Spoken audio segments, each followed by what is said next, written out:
You're right on life in the Philippines, love chain nation, and BobbieD. One nation under rule, one love.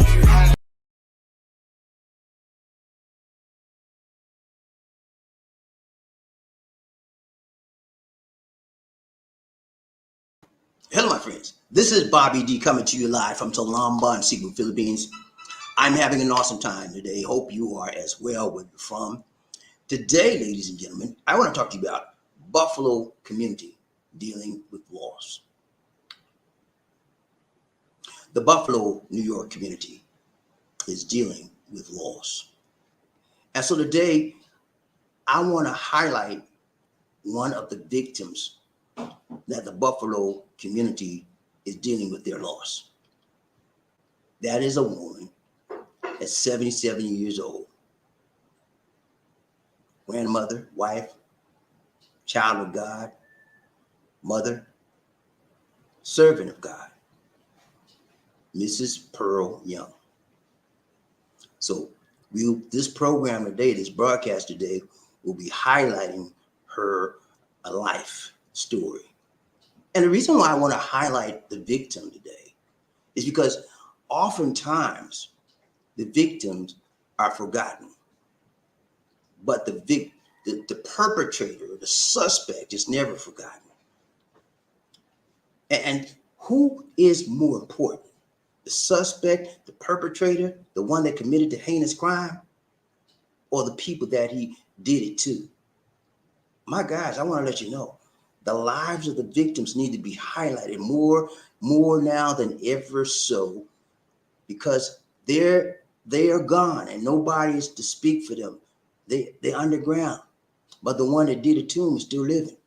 And for whatever reason it is, the journalists, the broadcasts, the channels, the networks will highlight the perpetrator. They will highlight the suspect. They will highlight the one that did it. And most of the time, they forget about the ones that were lost.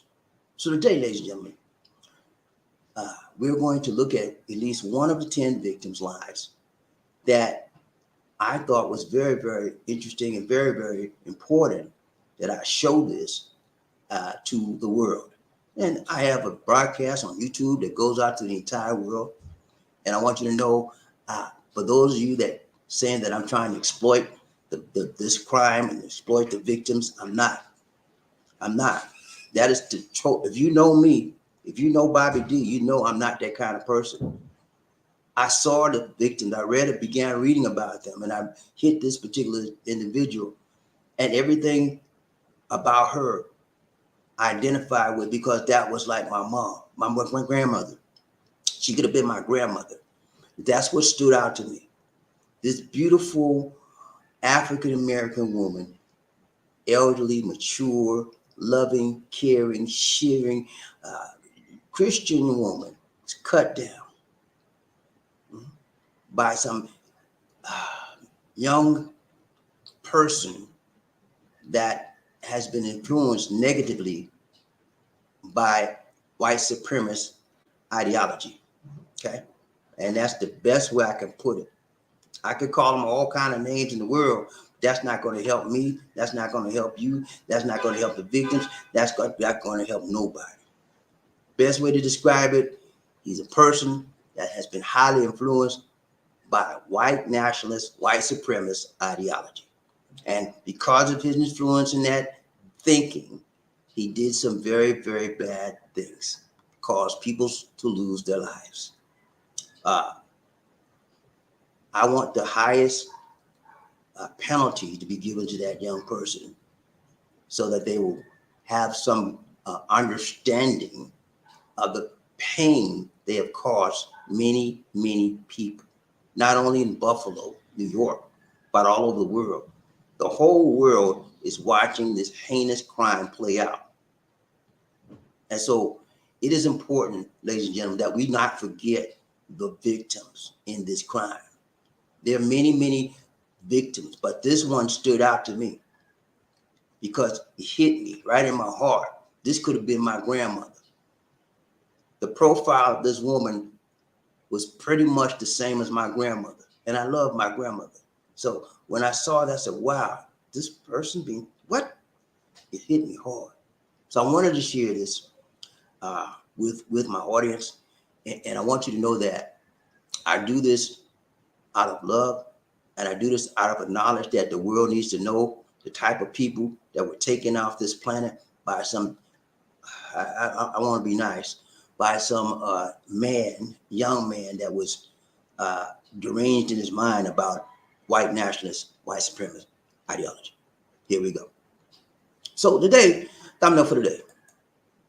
Here we go. This is our victim, Mrs. Pearl Young, from Buffalo, New York, 77 years old.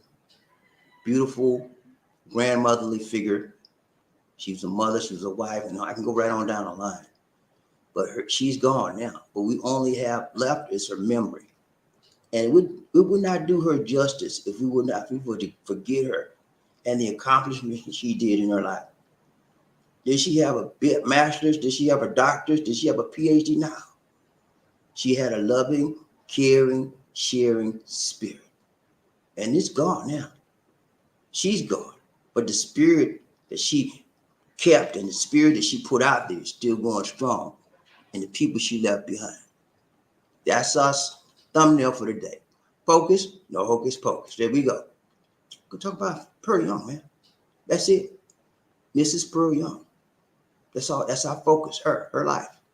And we're not going to be long with this. I want to give you the salient features, the most outstanding features of her life, and so that you can know at least one of the victims' lives that were taken away.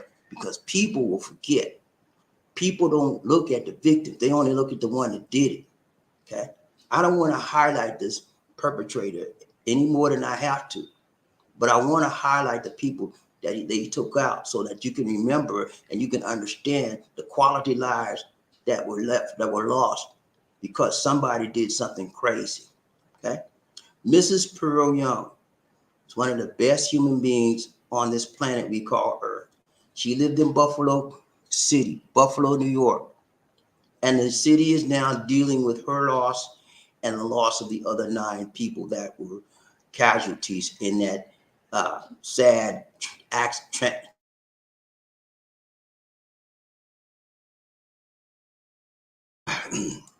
So this was her. This was her, sweet woman. You can see the smile on her face. Nothing but the Lord shining through her. The Spirit of the Lord is upon her face, and she's with the Lord right now. So we got that to be thankful for. 2 things we're gonna say about it, and we done. We'll ride train a little bit. We out. Okay. All right. Number 1. Mrs. Pearl Young was the middle child of 3 sisters. Her older sister is now the Reverend Mary Craig, and she lives in Tuscaloosa, Alabama. Mrs. Young is from Fayette, Alabama. That's where she was born. She left there as a young adult and moved to Buffalo, New York, where she married a pastor. And she lived happily ever after until the pastor passed away. She stayed in Buffalo. She was a kind-hearted woman. All of her family were very, very Christian-minded, and they loved the Lord. Their family, her mother and father, raised them right, and she raised her children. She had 3 children, grown adults, and a host of other grandchildren. They will miss her. They do miss her dearly. Okay?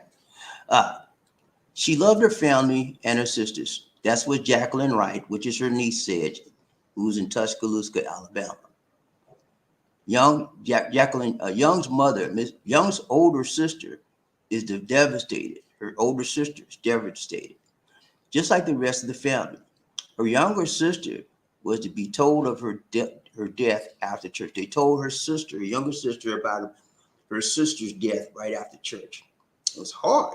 And she took it hard. I mean, can you imagine your mother or your grandmother and somebody telling you after church she gone and the way she went out? Hard, man. You know?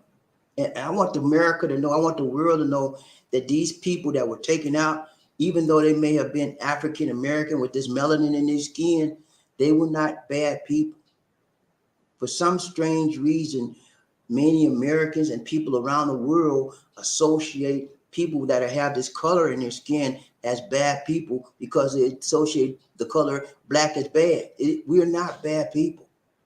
We're just as good as anyone else on this planet we call Earth. And that's one of the reasons why I'm showing you this.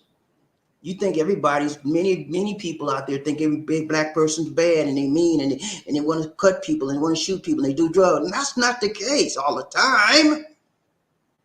Just like it is in your community, in your race. It's not the case all the time.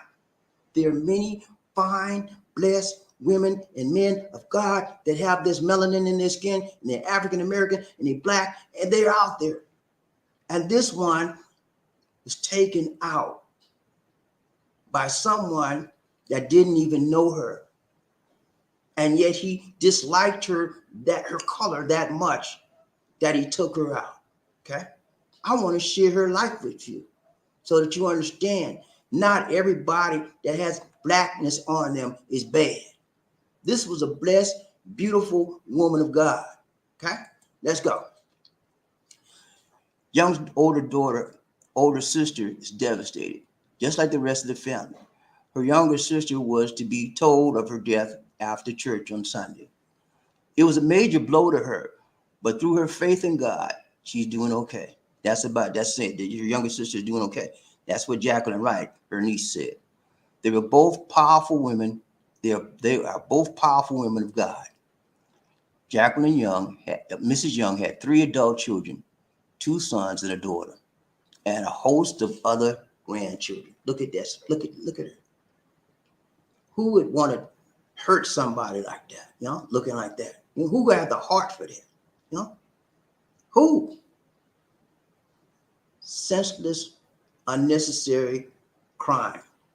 And now 10 African American lives are gone because somebody got in their mind that because they're black, we must attack.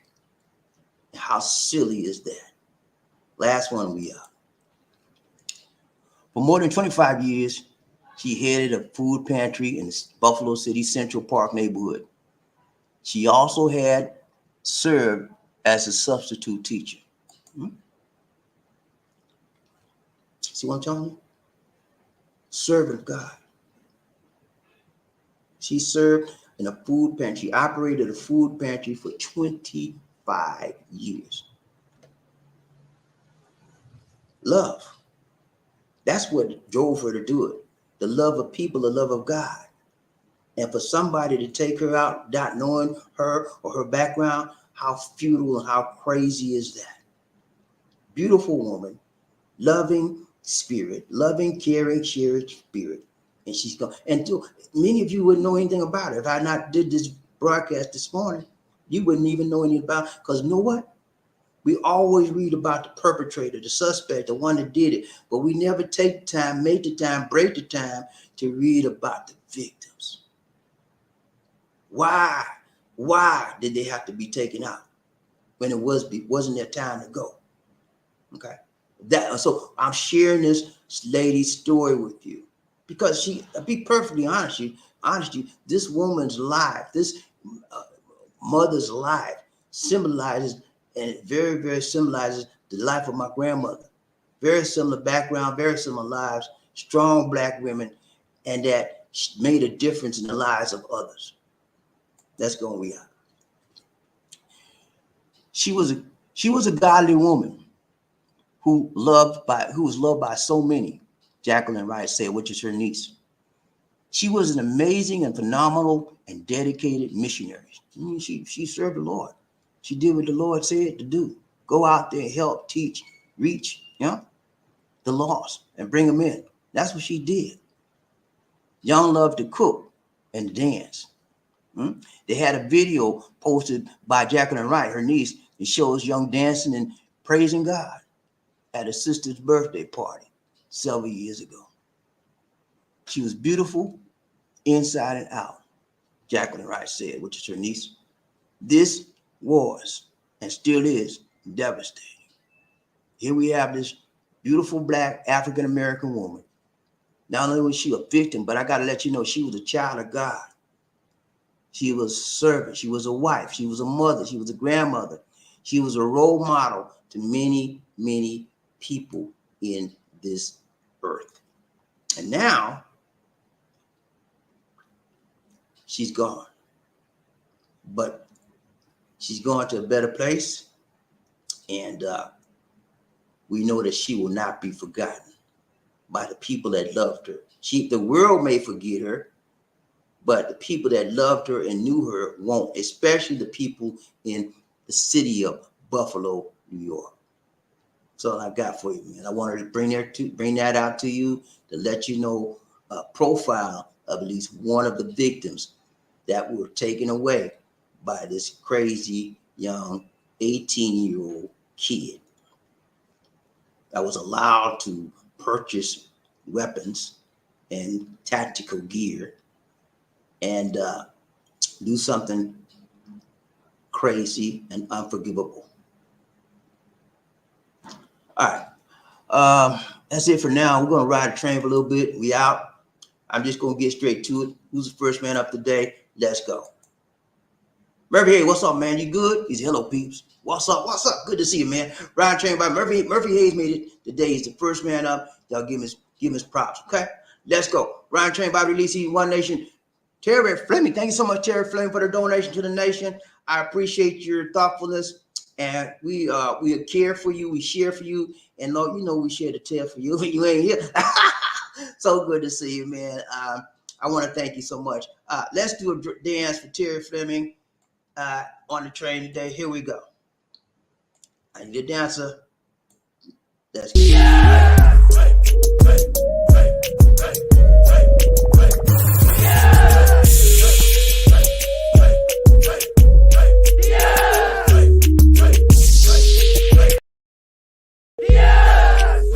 Oh my goodness.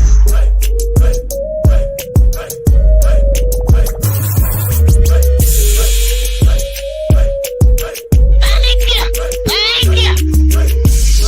So what you trying to do? The hardest working man in the business.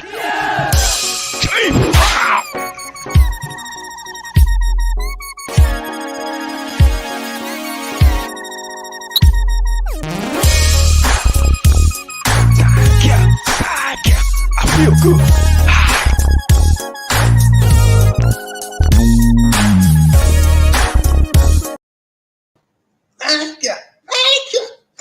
Thank you so much, Terry Fleming, for the donation to the nation. More blessings, much love. Thank you so much, brother from another mother. Okay, let's go. Ride train, Bobby DC, One Nation, under the group, one love. Terry Fleming, he said, congratulations, Murphy. You made it, man. You kicked the door down. You wasn't playing today. Ride train, Bobby DC, One Nation. Murphy, he said, thanks, Spring, man. What up? Good to see you. Ride train, who Murphy, he said, when you going to the Philippines? Okay.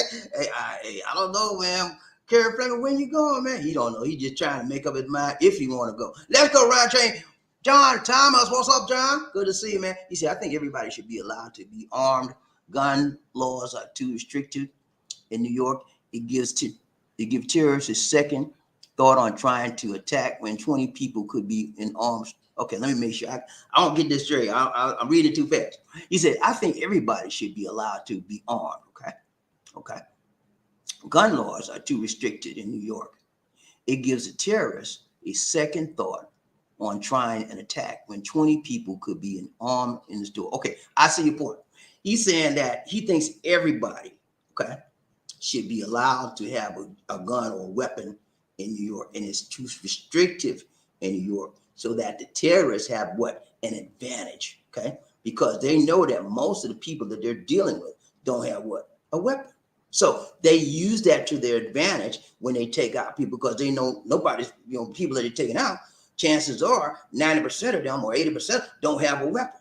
So I see your point, man. I see your point. And he said the gun laws are restricted. I don't know about New York, but I think the gun laws should be restrictive to a certain extent because just like in this incident, we have a young man that purchased weapons. He's 18 years of legal age, but his ideology and the weapons he chose took people out, okay? Because of this ideology of believing that he was supreme, the white race was being dying out, and the white race was being taken, the black people and migrants and minorities were taking the place of white people. He had a 108-page manifesto showing you, he published it right before he did his dastardly deed, showing the how he felt about the world, how he felt about black people, and he wanted them taken care of. So for people like that, John, I don't think they should be having a weapon. I really don't. I don't think they should ever have a weapon when they have racist ideologies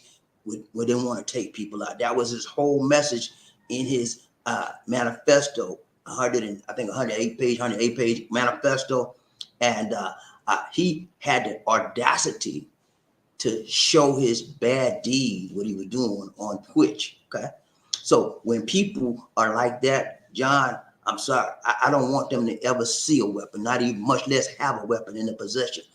This young man did the unthinkable, okay, at an early age, and now he got a lot of time to think about what he did. And if they know what I know, he better have an isolated cell, because people don't like the crime that he did.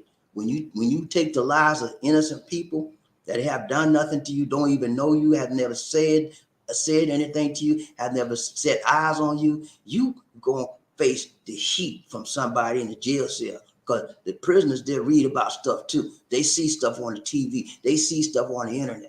So he better have an isolated jail cell, and they better have him on suicide watch. Let's go. Ryan Train, BobbieD, one next. We got Terry Fleming. He said slavery has never ended in America, and until America puts slavery to rest, the murders of black Americans will continue. That is true.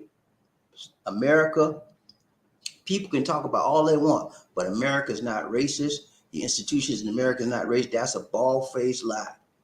From the time our ancestors were taken off the ship, and it's been a racist society. America was founded on racism because they put us at the bottom. Black people, just as human as they are, made us less than animals, treated us less than animals, and because of our race. So with those things in mind, you understand the Declaration of Independence, the Constitution, all of those things have a racial underpinning. Because when they were written with the idea that people with melanin in their skins like me and some of you out there, we were nothing. They were written with us in mind. When they said all men are created equal, they meant all Caucasian men and women. That's what they meant. They didn't mean all black men, all brown men, they all Jews, all Gentiles. They didn't mean that. Okay, so yeah, we are. For those of you that are Americans out there, understand me, and I don't take these words back. America is a racist nation. I'm sorry if I hurt you, if I offended you. I'm sorry, but that's true. And all you have to do is go back and look in your history. If you uncover the real history, not the history that they choose to show you, because right now they're trying to get rid of black history in schools. Yeah, they're calling it critical race theory, and we need to know the truth. Okay, black children need to know the truth. White children need to know the truth of the lynchings, all kind of stuff they did to us since we were taken off from Africa and taken off the ship. Okay. Let's be real and stop trying to hide the truth. And so we can see right now the thinking that was then when we were taken off the ship is still present with us right now. And this young man is only 18 years old. Okay, so did you come out of mother's womb, learn knowing hating people just as soon as you come out the womb? Now, when a baby's born, they have no knowledge of hate. Okay, that's the furthest thing from. They have no knowledge of racism, no knowledge of being a bigot. They have to be taught that. Okay, so somebody taught this guy from age 0 to 18 about hate. He may have taught himself that, I don't know, but he had teaching about hatred of blacks. Okay, and so he acted out on his dastardly teaching. Okay, so I don't condone what he did. What he did was wrong. Okay.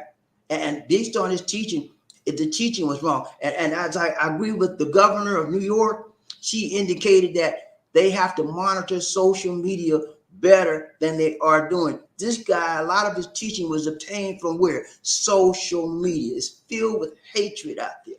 Okay? Some of social media is good and bad points, but there's a lot of hatred out there. Hatred for people with this kind of melanin in their skin. Okay? And so they need to crack down on that. Let's go. Ryan Train, BobbieD, One Nation, Under Group, One Love. John Thomas, he said, it's the same with crimes against Asians, just evil. And I'm starting to believe more guns will bring less mass shootings, fewer guns, free zones.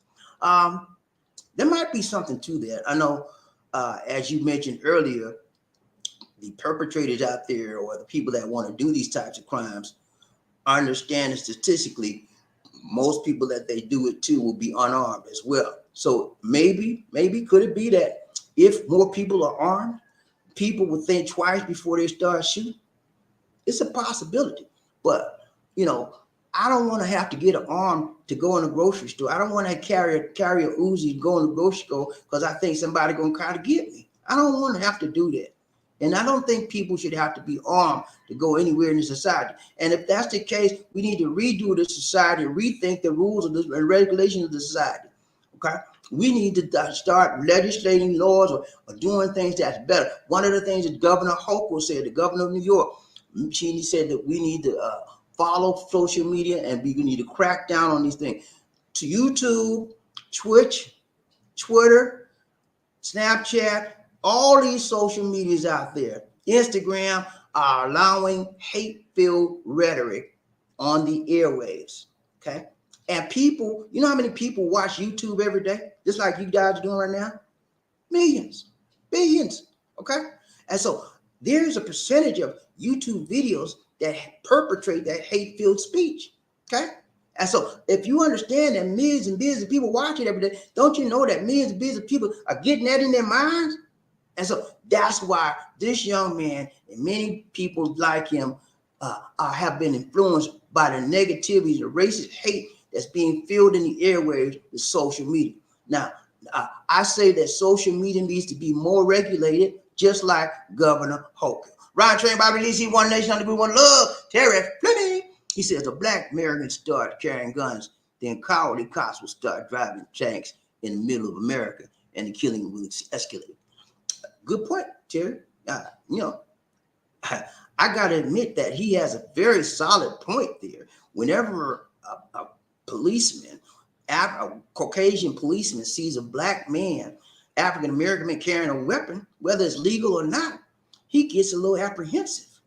He gets a little concerned. He gets a little jittery, you know?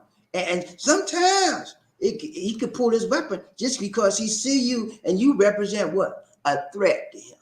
Okay? How many times have we seen black people get killed, but for no reason, having no gun, no weapon, no nothing, just being black? And then how many times have we seen black people get mutilated, murdered, just because they had a bottle in their hand and they said, that was a weapon. And the policeman said, that was a weapon. There wasn't no weapon. You didn't, because you fear us, you put things in your mind and you see the wrong thing. They don't give us a chance. They just shoot and ask questions later. But when it comes to a Caucasian, they're going to ask all, how you doing, sir? You want something to eat? You okay, man? Hey, where you going? But us, they say, hey, stop, and we gone, okay? That's the difference, okay? So whether we wear guns, that will attract their attention even more. Yeah, I remember back in the day, the Black Panthers in Oakland, I think it's Oakland, California, they were allowed at that time, carrying a weapon legally, openly, was allowed. All they had to do, anybody could do it. All they had to do was get a permit from the city council, city government, and they were allowed to do it, carry weapons. When they started, Black Panthers carrying weapons, the policemen started taking them out like this, okay? Because they were afraid of the weapons. They were legal. They were legal, armed legally. But the policemen in that city took that as a threat to their lives. And the men did nothing to them. They were carrying their guns like every other kind of white man or Caucasian man would do, but they took them out. Let's go, Ryan Train, BobbieD, One Nation. We got Murphy Hay. He said, people are always blaming guns for the cause of crime, seeking to put an end to gun ownership. But the crazies will still have guns. Yeah, I agree. You know, guns are not the problem, okay? I don't think guns are the problem. Everybody gonna find a way, make a way, shake a way, take a way to get a gun if that's what you want. That's how this society is set up. The society is set up on the right to bear what? Arms. We have, that's a legal right. Okay. However, I do think that that needs to be modified to some degree. If you are crazy, if you're a lunatic, if you've been in an insane asylum, if you have a tendency, a bent on a supremacist ideology, you have no business with a gun. Because most supremacists, white supremacists, want to take you out. They don't want you living next to their women. They don't want you going to their school. They don't want us on the planet. Okay? So don't tell me that a white supremacist is okay to have a gun. Down. Not if he's going to try to take me out. No? Nah. That's not right. They need to investigate the people that are obtaining these weapons to make sure their background is not negatively influenced where they will use that weapon in a worse way like this young man did. Okay? Now, I am for the right to bear arms, but I'm for the right person to bear arms. Okay, you got me? The right person to bear arms. If you have maniac tendencies, if you have white supremacist tendencies and you write stuff, but I hate this and all that manifesto that guy wrote, you have no business with an arm. You have no business with a weapon. Okay, that's just my point. You have no business with a weapon when you want to kill people in your mind. Okay, this young man was infiltrated with negative thinking about black people, and all he wanted to do was kill people. And he fulfilled his desire on last Saturday. Let's go, Ryan Train, BobbieD, One Nation. Who we got? Terry Fleming. He said, I don't know when I'll be in the Philippines. I'm procrastinating. Okay, take your time, man. We don't rush you. We don't hush you. But do your thing. If you don't want to go, that's good too. That's all up to you, man. Be who you are and be true to yourself. Be honest, and that's all we can ask of you. We can't ask you no more of that. You have your reasons for procrastinating. You have your reasons for hesitating. And if that's what you want to do, do it. And then when you feel right, you feel led, you feel fed, and hopefully not bled to go to the Philippines, you will go. Okay, man, do your thing. Let's go, Rod Train. Who we got? Okay, man, I got you, man. Come in, take your time, man. Rod Train, who we got? Terry Fleming. He said, I just tapped that thing. Everybody hit the like button for me one time. 1, 2, 3. Chit-cha, pie-ya. 1, 2, 3. Chit-cha. Can you hit the like button, please, man? Please, sir. Thank you. Thank you. Rod Train, BobbieD, who we got? Murphy, he said, I have had my concealed carry license since 2014, and thank God I have not had to use it, even though on occasion I could have, but didn't. Okay. Hey, ain't nothing wrong with that, man. I've used weapons in the military, but I've never bought a weapon. I'm gonna be honest with you. When I moved out here, I told Lisa, I want a gun. I tell you that, because I see how people act out here. But out here in the Philippines, you cannot. If you're a foreigner, you cannot own a gun out here. But if I go back to USA to live permanently, whatever, I will buy me a weapon. I will buy me a weapon because there's too many crazies out there. Okay. And so I've never owned one, but if I ever were to move permanently back to USA, I will get me a weapon in a minute because I see every day the crazy stuff that's happening out there. And I don't want to be caught up in the mix. And I don't want to go down without swinging. If I have a weapon, I have a way out. I have a way to defend myself. And like John said, everybody need to have a weapon. They had weapon in those stores. They had all even the older ladies. They had a weapon. The young man might have thought, try. But I'm gonna tell you this now. Even though they have weapon, that don't mean that they're gonna fight off the person and all like that. They still get taken out. And a perfect example of this is that the guard that was there, he was a retired policeman, Buffalo, New York policeman. And he got taken out. He shot. He tried to defend the people. He shot several times, shot the guy several times, but the guy had body armor. And the bullets just bounced off of him, and the weapon that the guard had was just a revolver. This guy had AR, automatic rifle, and all kind of pistols, automatic weapons. So he had headgear, helmet, all of that to protect himself. So he meant battle. He put, just like John's point, everybody should have a weapon. Okay, let's say everybody had a weapon in the store. But by him having his gear on, do you think everybody shooting at him would do anything to him? No. He was prepared for the people that had weapons, for the people that he didn't know about that had weapons. That's how the perpetrators think now. They have 2 steps ahead in there when they do get ready to do their dirt. But yeah, I'm not saying nobody shouldn't have a weapon. I'm for people. I want one. If I go back to USA and live permanently, I will get me one. If I could get me a weapon here now in the Philippines legally, I would get me one. That's how crazy this is in this world, man. You need to be armed. Let's go around train. Who we got? John Thomas. He said, hopefully a couple of original guys on the channel get a chance to experience the Philippines at least once. Frederick and Arthur. Yeah, Frederick and oh man, I forgot all about those guys. I don't know, man. Frederick and Arthur, oh man, they're thinking of the past. They talked about it a lot, man. You know, they talked about, that's all they talked about, going to Philippines. And now, I don't know what's, Frederick was supposed to be married, remember? He was supposed to get married. He was waiting to get married to come out here. So I'm not sure what's happening with those guys. I hope they fulfill their dreams. But a lot of times people talk the talk and don't want to walk the walk, you know? But I'm not putting them down because they're good guys. For some reason, they stopped coming on the show, probably because of me. They didn't like something I said, something I did. Sorry, man, you know. People, that's how people do it. Everybody that starts out with me is not going to remain up, not going to end up with me. I can tell you that right now. Some of y'all right now looking at me, listening to me, talking in the ear, you're going to be, okay, I'm headed with him. You know what I'm saying? That's just the way, life is, you know? And I wish everybody could end up with me and be with me for life, but that's the way it is. So I wish those guys the best, and hopefully they're fulfilling their dreams, if it is their dream to come to the Philippines. Let's go, Ryan Train, BobbieD, Lizzie, One Nation. Okay, I just messed up again. I went all the way down. Sorry, hold on.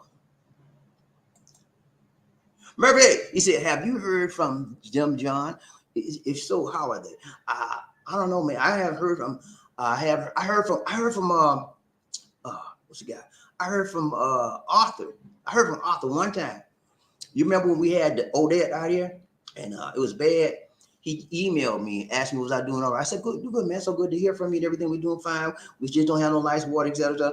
And so that's the only time I heard him. I said, I welcome him back. I said, man, look, whatever I said or did, I said, forgive me, man, because I know not what I said. But he didn't come back, you know? And so I can't force people to come back. There were some good guys. We missed them. I missed them too, just like you guys do. But you know, people got to do what they got to do, you know? And they have a right to do it. So I hope they're all right. Let's go around chain. Who we got? Terry Fleming, he said, I don't carry a gun because I'm not prepared to take life. I once was a soldier and the very nature of that. Okay. So he used to be a Gyrene, Marine Corps, and he knows about the importance of being careful with weapons and so forth. And he knows about how things can happen if you're carrying a weapon. If you get angry at somebody and you lose it, you got a weapon on you, more than likely you're going to use it. So for that reason alone, he won't carry a gun because he knows how easy things can get escalated. You know, but I'm telling you, man, if I was in the USA right now, the way things are, I would apply for a legal weapon. They can check my background, everything they want. I'll give them all the paperwork they want, and I'll buy me a weapon.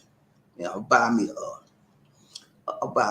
one of them automatic weapons. That all I gotta do is point and they say, cha, cha, cha, cha. You know what I'm saying? I would buy me one of the good ones, the better ones, you know, and the good one. And so, yeah, I would I would just have to have me one if I was out there right now. The State of the Union in the United States, as it pertains to African Americans, people with melanin in our skins, as it pertains to Asian Americans, it is not good. Okay, you see how the Asian Americans are being taken out. You know, they're being beaten now for no reason. Older women, older men, all kind of ages, just because of their eyes are different and their skin is different and they're from a different race. You know, it's been happening to us. When I say us, African Americans for years, hundreds of years. Now the Asian American getting a taste of what we got, you know, and it's not good. It's not right. You know, it's not right. And they need to stop it, not only for African Americans, but Asians as well. No race should be taken advantage of simply because they're different ethnicity, different ethnic race. Okay? Let's go, Roger. Who ya? John Thomas says, you know, I have seen Frederick Arthur. I have seen Frederick Arthur or Arthur for months on any chats. No, he haven't seen. So he has not seen them for months on any chat. So I don't know what's happening with them. I don't know what's going on with those guys, man. Frederick used to, from what Lisa D she told me, Frederick and Arthur too would be on another guy's show. I think another guy's show a lot. That's what she be Lisa D be going around checking these other shows, see who's doing what. So she told me she would see Frederick on the other show and Arthur too, but she hadn't seen them on any of the other shows lately either. So I have no knowledge about these guys. All I can say, my brothers and my sisters, is pray for the people. We still love Frederick. We still love Arthur. They're still good guys. Okay, let's go. Roger, who we got? Martha Hayes. Murphy Hayes. He said this guy should even be allowed to live. He has just taken a person that has been so far superior and productive than he ever could possibly be. Yeah, he. I think if they have, I don't know, do they have the death penalty in New York State? I don't know if they do. If they do, I think they should give it to this guy. I don't want them, listen, like I said before in the other broadcast, I don't want them to take him out and just lynch him with no trial like they did to us. Remember back in the day, y'all? Remember what they did to us? And this is the stuff they want to hide in the history books. They don't want no critical theory in the book in the schools because they're saying they're gonna show the bad thing we did to y'all, and we wasn't racist when we did it. They saying what they're saying is we weren't racist when we lynched y'all with no trial. That's what they're saying, and we don't want our children to see that we weren't racist when we lynched y'all. We weren't racist when we shot y'all. We weren't racist when we burnt your towns and cities down. We weren't racist. What you call it? That's why they don't want the truth out in the schools, because the truth hurts. And the truth reveals this real America, okay? The real America is America that has to repent for the doggone nasty things they did to people like me and people like Asians and the minorities in the people like me and our ancestors, like you, some of you out there, we built this country. This country grew up, the United States of a doggone America grew up on the blood and backs of our sweat and blood and tears, okay? The people who built the White House, go look up, go Google this. Black slaves built the White House. The White House you got up there right now? Black slave was built by us, okay? So don't play that stuff with me, but you know, we don't want no critical race theory in the school. It ain't in the schools anyway, yeah? So I tell you what, the people in America needs to know the real truth. I didn't know none of this stuff about Black history when I was coming up. I had to find out on my own. I went to an historically black college and university, and that's how I found out about the stuff that would happen to us, because it's not taught in the main public school system and the universities in America. Okay, because people want to hide from the truth. Yeah, I know what happened to my ancestors, and ain't nobody gonna take that out of my mind because I got it. Okay, but they don't want people coming up, the younger people, to know. Okay, but somehow or another, this young man that did this crime, he knew about the bad stuff of how he knew about how he wanted to treat black people, but he never knew about the good stuff we did, and all of that stuff that Black people go through and should be in it, and all of the stuff, the history, that how they treated us, need to be in the books. The truth, man. America will never be where it needs to be unless they repent for the deeds that they did to people of minority color back in the day. And this is the second part of that. Because they did those things to us, they need to pay. Yeah, you heard me. Reparations. We need that. Not that I want some money from the government or not. I don't need none of that. But I think it's only right when you rape a man, rape a nation, a race for people for years, and then you want to say, okay, we done raping y'all now. Y'all okay? Y'all don't give nothing to help them for the dastardly deeds you did to them all them years, huh? People, they need to take that reparation money and make programs, cultural programs that help the people that they hurt. Let's go. Ryan Train, BobbieD, One Nation. Who we got? Terry Fleming. These are the very nature of being a soldier. Had me wondering what would I do if placed in a kill or be killed scenario. I know what I would do. I ain't got to worry about that. I know what I'm gonna do. If I'm in a kill or be killed scenario, guess what? If I got me a weapon and you got a weapon and you pointed at me and I'm gonna point mine, I'm gonna try to get to point mine to you first. because it's kill or be killed. You know what I'm saying? You know, that's just the rule of war. You know, that's just the rules of war engagements of war. If you're an enemy and you're an enemy, and you're facing your enemy, if you duke it out, and then the best man win. And I want that to be me versus him. You know what I'm saying? But yeah, I understand your point.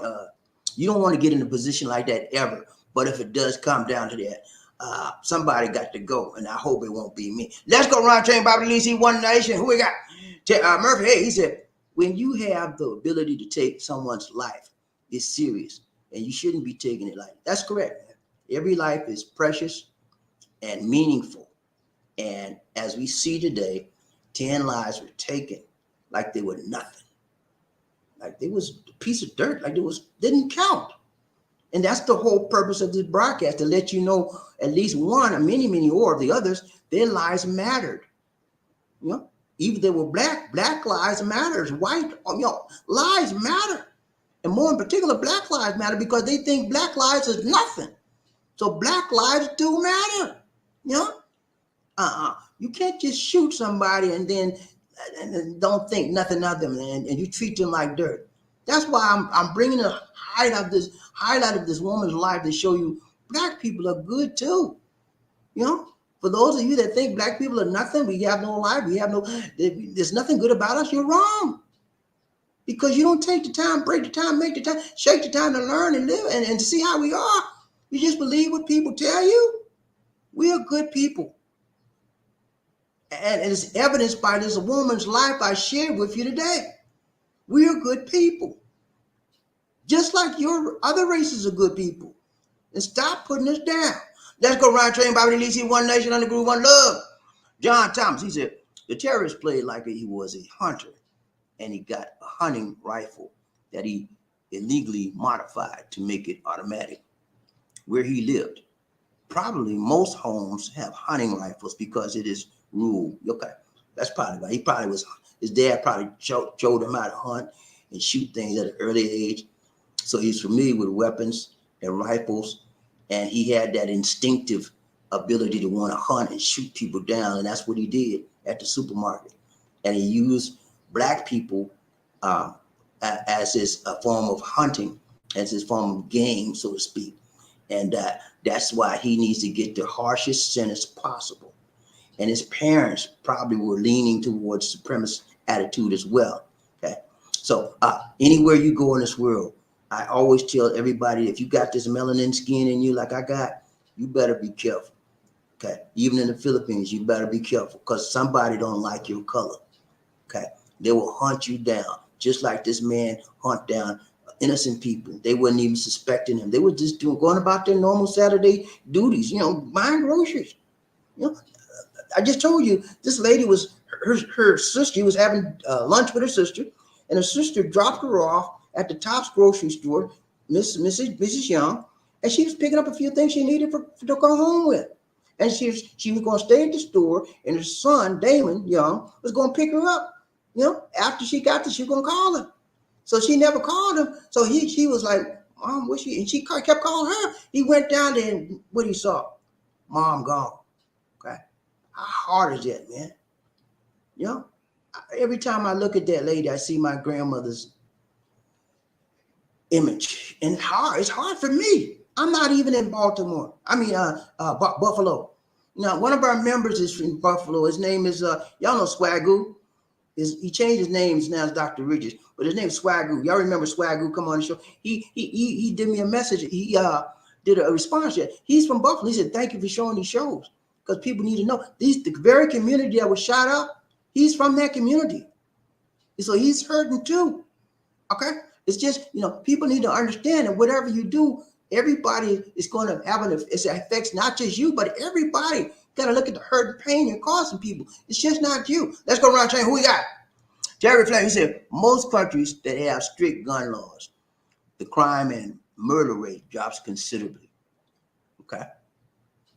So we mean that most countries where they say it's hard to get a gun, then the crime and murder. Okay.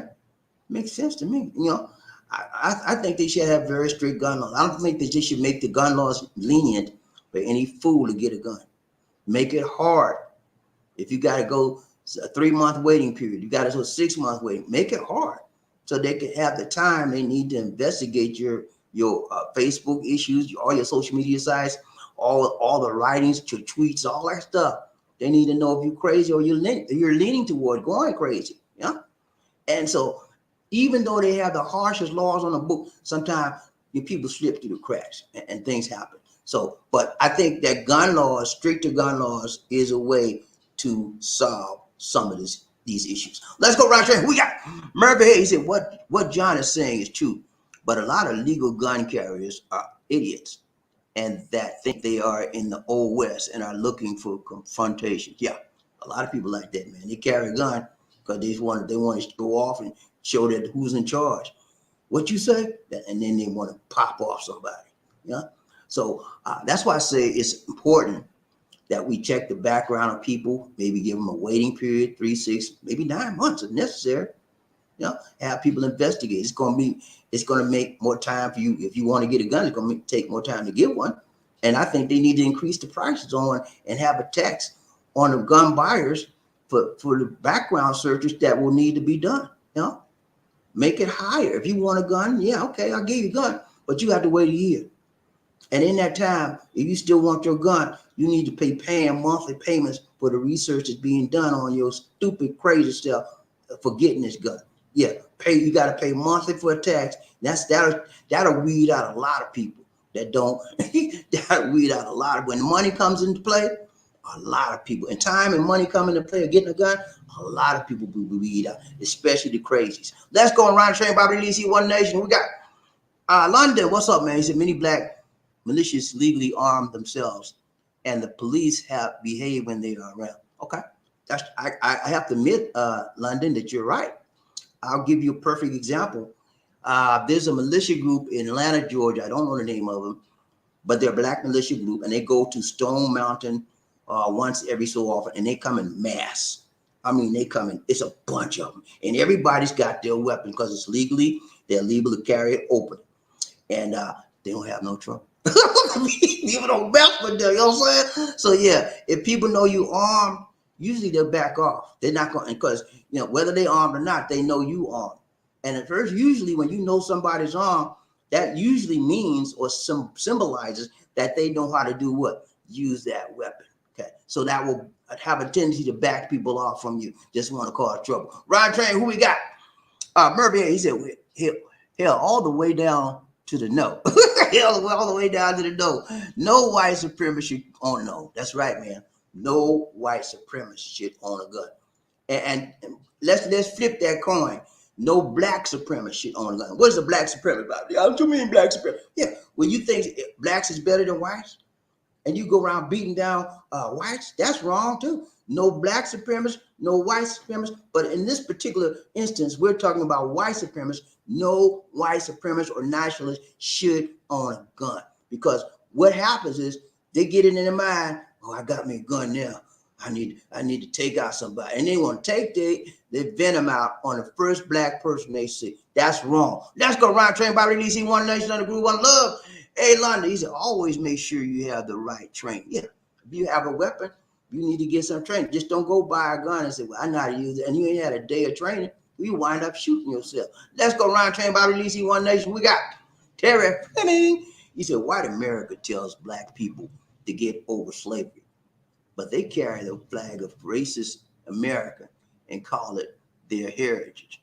They murder because of skin tone. Yeah, the rebel flag is one of the worst symbolisms of race of slavery and how they maltreated us for years. And for people to honor that flag today is wrong.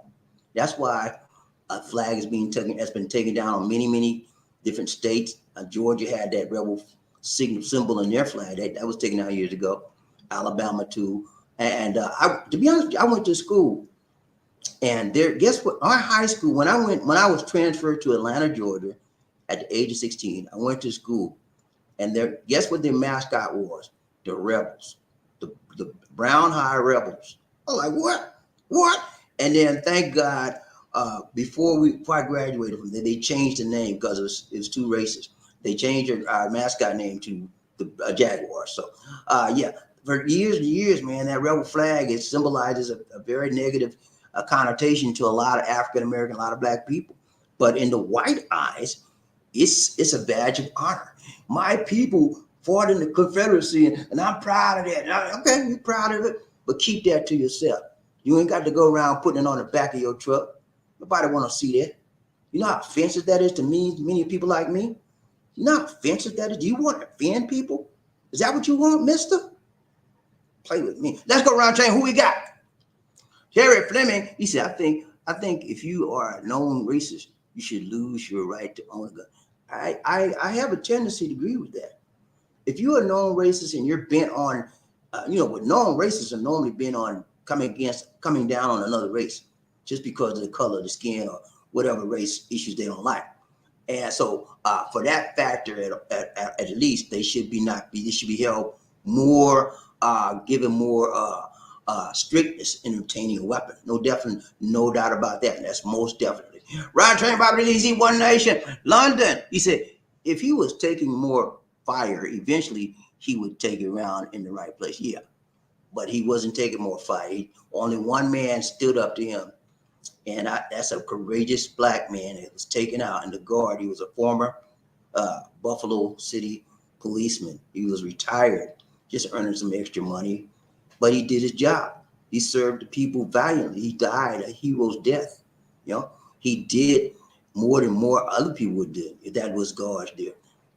Some people just ran. He stood toe to toe, and he fired his weapon, and he tried to take him out, but it didn't. The guy had on armor. Yeah, that's something you can't predict. But he did what he had to. He did his job, and that's a blessed man. He's a hero. He protected the people. Had he not tried to shoot the man or stop him, how many more people could he have taken out? You know what I'm saying?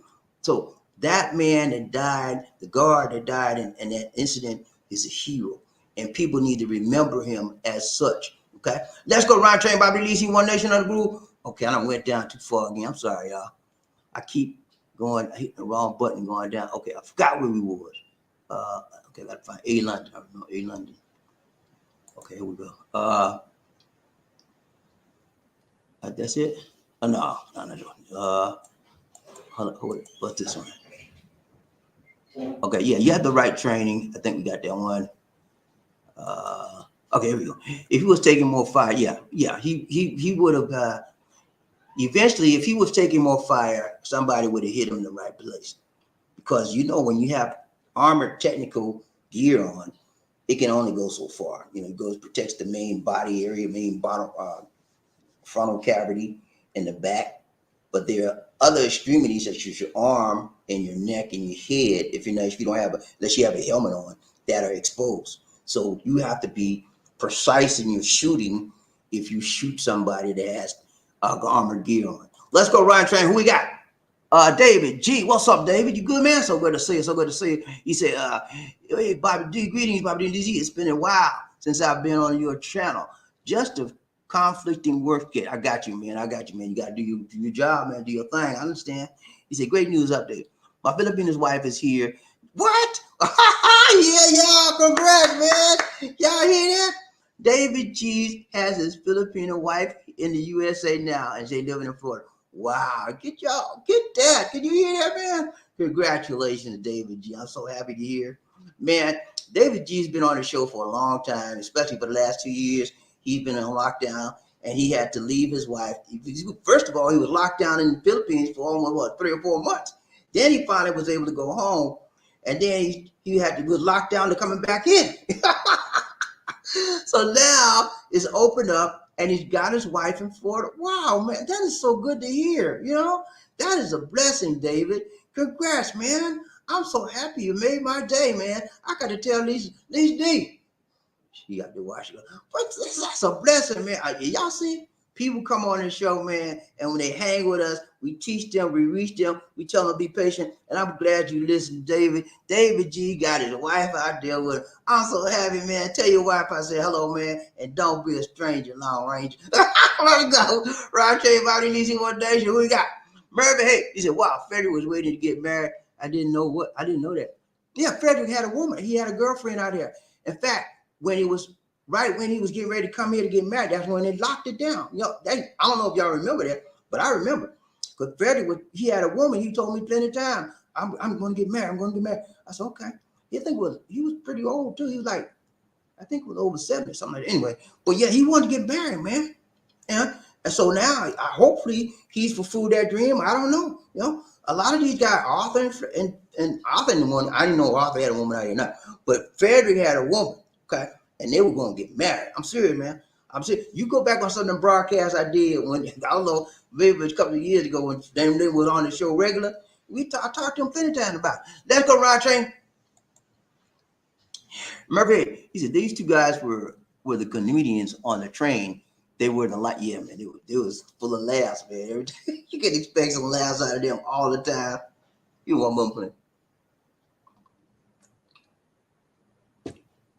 You can always expect some laughs out of those guys. Arthur and Frederick were like, I don't know. They were like, what's the best comedian out there right now? Anyway, Chris Rock. They were like the Chris Rock of the show. But yeah, those guys are funny guys.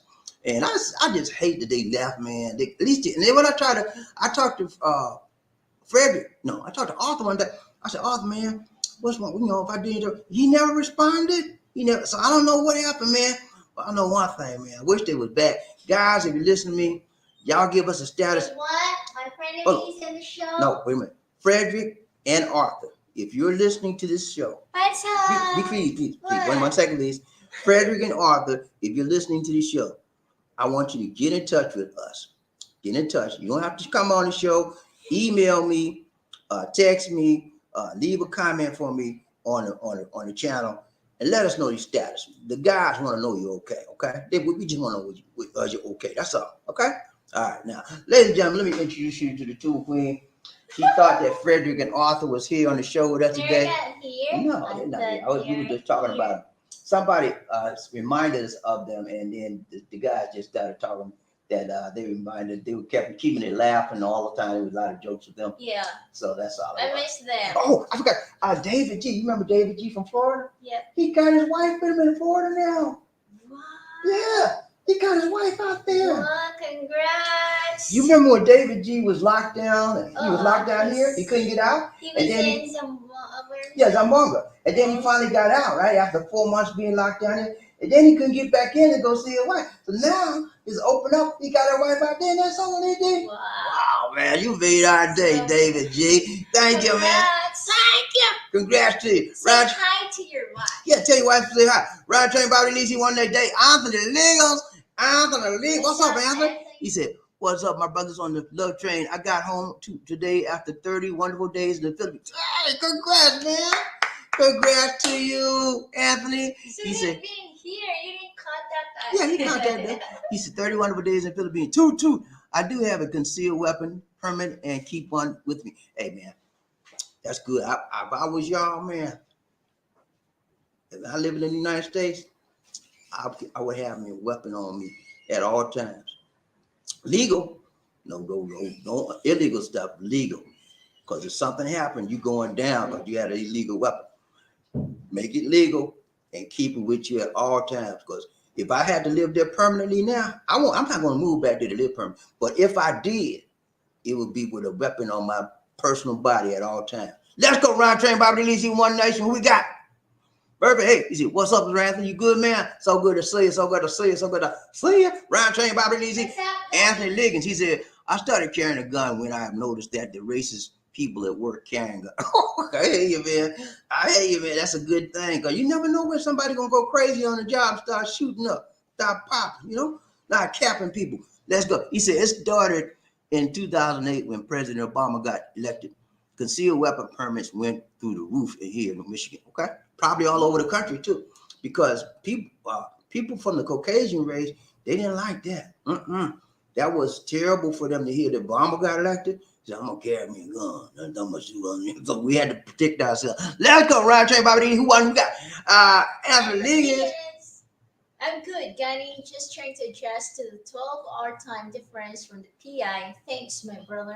Yeah, it takes a while. It takes a couple of days to get adjusted. Whether you come here, it's going to take you at least 2 days. So The first days you get it, guys, you come to the Philippines, just try to stay in the room. Stay in the room and get your body right, because you're going to be dozing off. You ain't going to be right. Give your body some chance to adjust at least a couple of days. Then you can start going out and all that. And then just let your lady come stay with you for a few days until you get adjusted. Then you start going out. Ryan Train, BobbieD, C1 Nation. Who we got? Murphy Hayes. That Gani said that happened here to Sir Anthony. All the gun shops were sold out when Obama got elected. Right. So he's saying not only did it happen in Michigan, but it happened in Louisiana as well. Yeah, I don't see that. That's just a symbolic or symbol of what racism means to a lot of people. You know, there's a lot of people that just hate the color black. You know? I don't know what it is.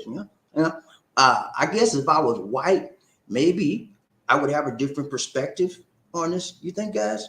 But I hope I would not be racist.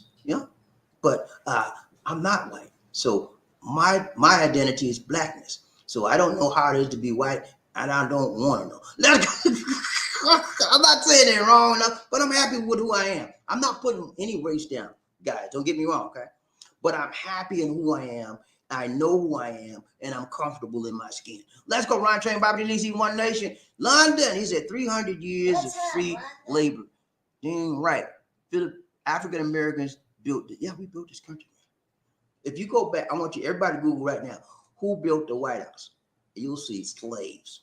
They used slaves to build the White House. The White House you see in Washington, D.C. right now, beginning, we built it from ground up. And that building that they built is still standing. They made adjustments to it and modifications to it and so forth. But the basic building, built by slaves. You hear me? Slaves, man. Your ancestors, my ancestors, we built that. Okay, let's go, Ryan Train. Who we got?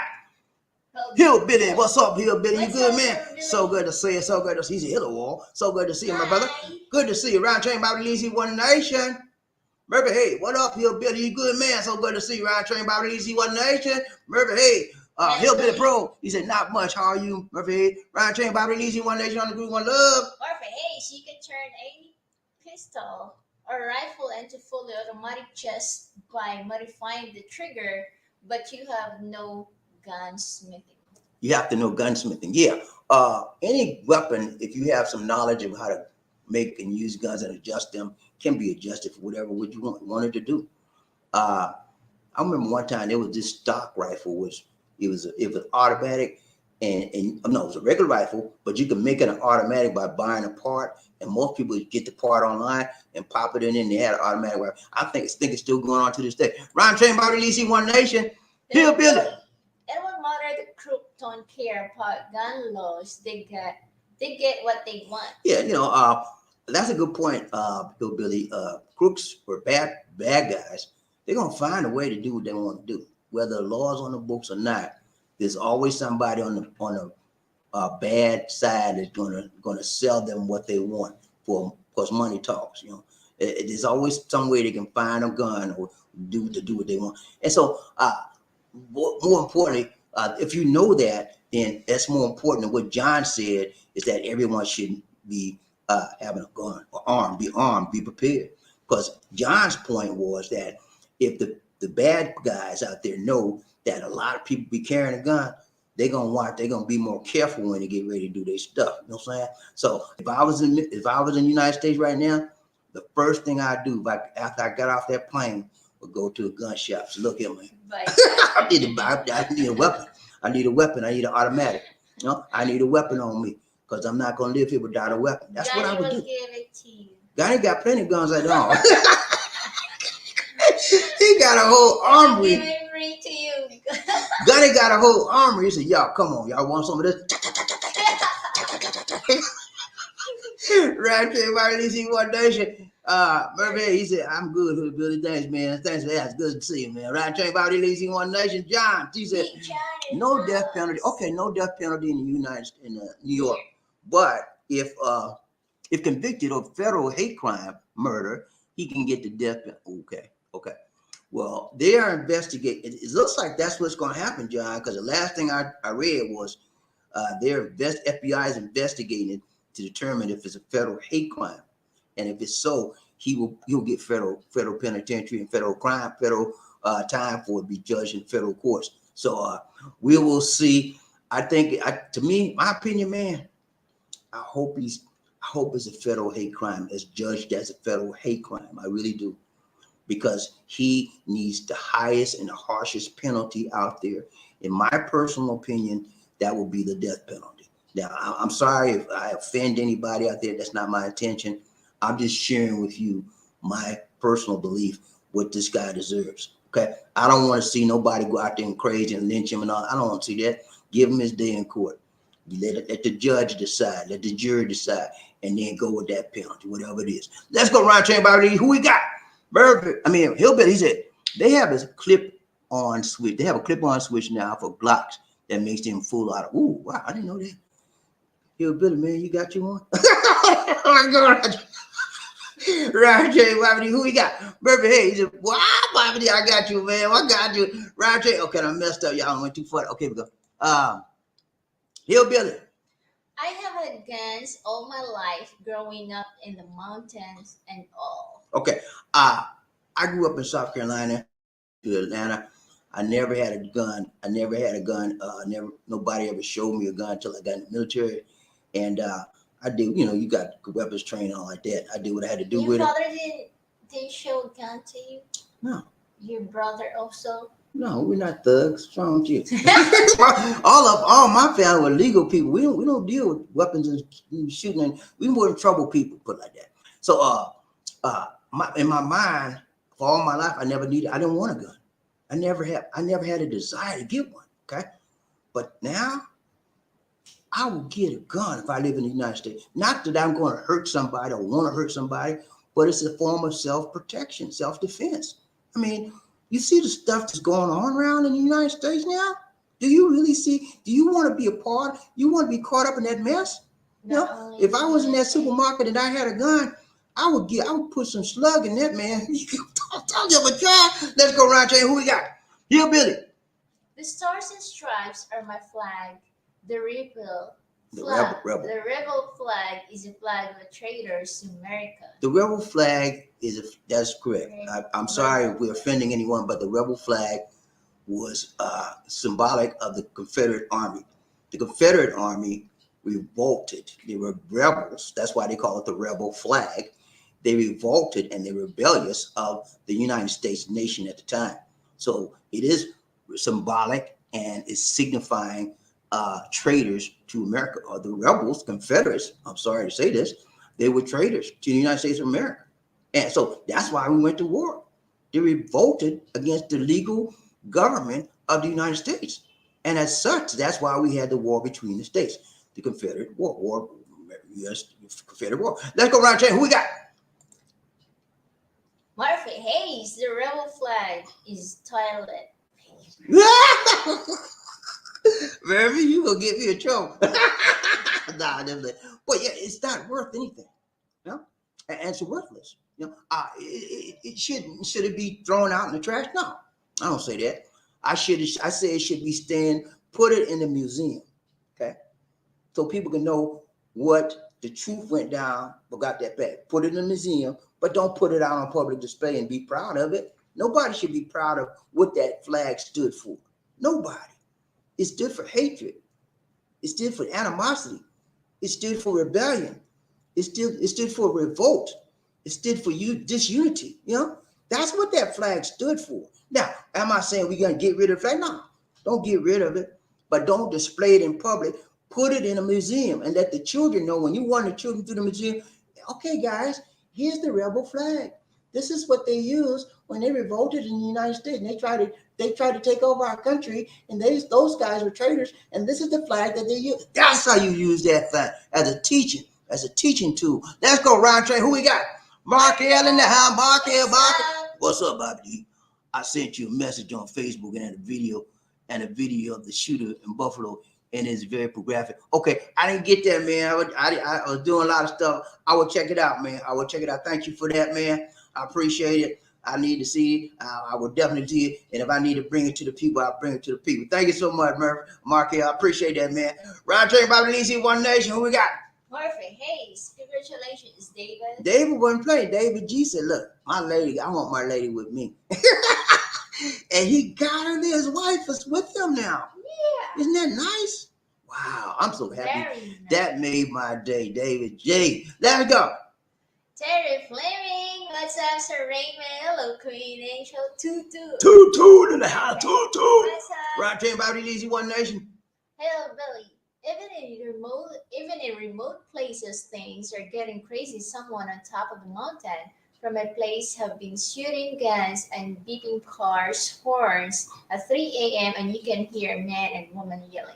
Whoa. Wow, 3 Yo, Billy, where do you live, man? Hey, where in the mountains do you live? Because I want to stay away from that.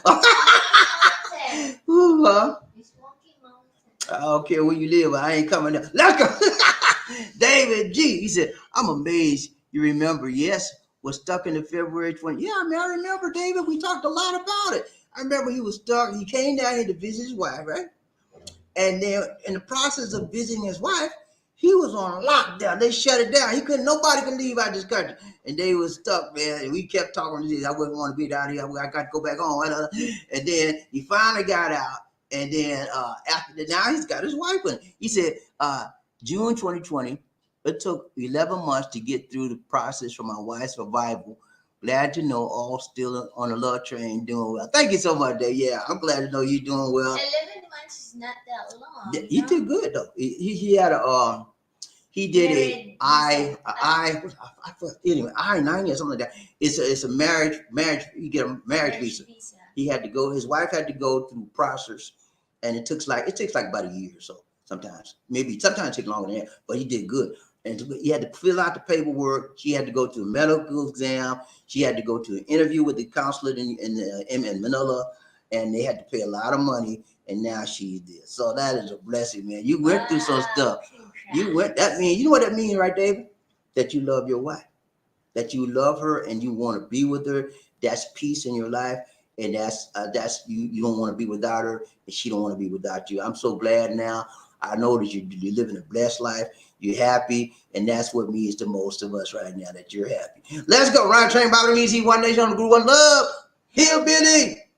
In my small WV town, West Virginia, on the VA line, West VA, white and black is not an issue. Everyone here gets along the same in my area. Okay, so he's got a small town in West Virginia that they all get along okay. That's good. You know, there are some pockets in America where black and white, there's no color difference. Everybody knows each other and they just as happy as can be. I believe it or not, I'm tell you a place how you live was like that. In Mississippi, where they got a lot of bad things about Mississippi. They say a lot of bad things. But when I lived there, I had no problems. I had no problem with Caucasians. We just like, regular. I had one issue in Mississippi. I'll never forget it. It was very racist. But other than that, it was nice, man. So there are places like that. Ryan Train, BobbieD, Easy One Nation. Who we got? Adolf Hitler. He said, "Where's your here at old Head looking like a mouse." Hey, man, I don't know. Adolf, why you had to come in there with that, man? Where's your... Come on, Adolf. You shouldn't be doing that, man. What's wrong with you? You okay? Why would I say something? Why would you say something like that on the show? Why would you say that? Huh? Why would you say something like that? Have I offended you in some kind of way? My dear. I think he wants to say something worse than that. He just trying to be nice about what he's trying to say. But look, man, I don't appreciate your comment. And I don't like you talking like that. First of all, your avatar is Adolf Hitler. And I don't appreciate Adolf Hitler, okay?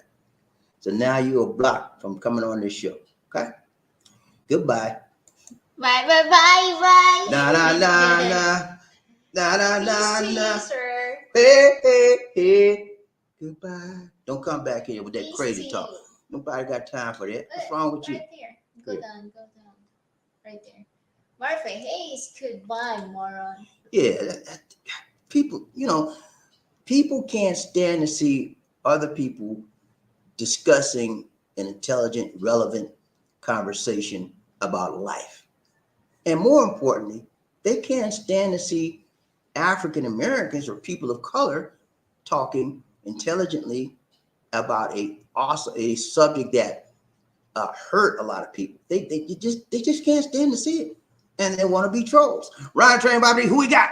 Terry Fleming. He said white people don't hate black people; they hate themselves. They are jealous of our skin, our natural walk, the way we talk, the way we move, the smoothness of our way. That's it, man. I told y'all I did a broadcast, maybe about 2 years now, on the power of blackness. I broke it down to you. I look at the spectrum of colors, and I told you the black is the most powerful color in the spectrum. Yeah. And so when you walking and talking and moving in the most powerful color, everybody gonna notice you. And the people that don't have your color is what? Jealous. Let's go round train about it. Easy one nation under group one love. Like, yeah, he gone, man. He ain't coming back up in here. Coming with that crazy talk, man. What is wrong with these people? I don't go on other. Do I go on other people's show and troll them like that? No, I don't. I have respect for people, and people, and usually people have respect for me. But this guy has no respect. Let's go round train Bible Legacy One Nation, Murphy. Hey, and you don't have a head off Hitler. You don't have a head. He ain't got nothing with that crazy avatar. Let's go.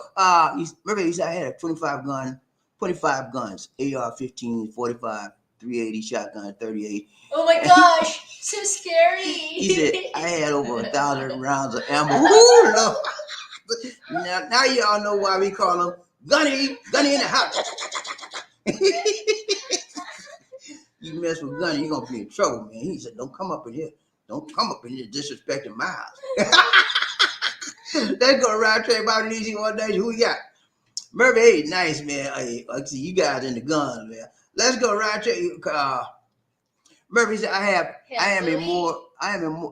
Hillbilly. He said, I am a more of a 77.62939. Okay, y'all, they talking about weapons, man. I don't know.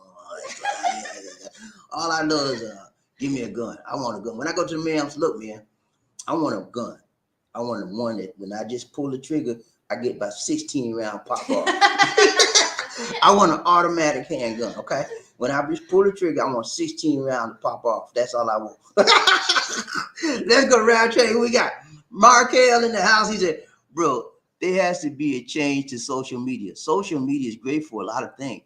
Unfortunately, it is being used to connect some of the worst people in the world. Yeah.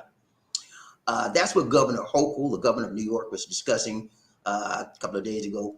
She said social media is the breeding ground for all of these hateful rhetoric and things that are going on. That's what this young man that did the shooting was doing. Most of his stuff, he got it from social media. And for the love of money, social media is allowing it to happen. And there needs to be legislation to stop it.